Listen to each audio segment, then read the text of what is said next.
Today we're going to show you how to set up your holiday hours. The first step is going to be logging in to the MX admin. If you're not sure, contact us at support and we'll show you how. Once you've logged in, we're going to navigate to the Configure tab at the top and then all the way down to Holiday Hours. This is going to open up the holiday schedule that's already applied to your business. If something's missing here or if you don't have a holiday schedule in place, this is where we're going to be able to add holidays for the business. For our example here, we're just naming the holiday that we'd like to add and then selecting whether it's a one day or multiple.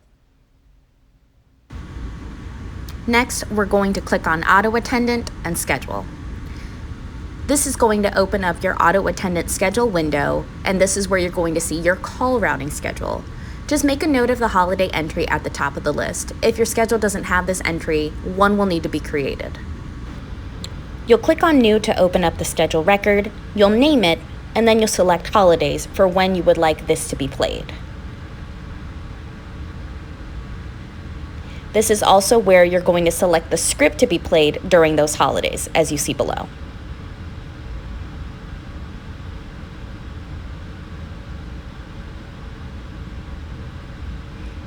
Once you've selected the script of your choice, you'll press OK and you'll be all set. If you need any help setting up your holiday hours, feel free to contact us at support.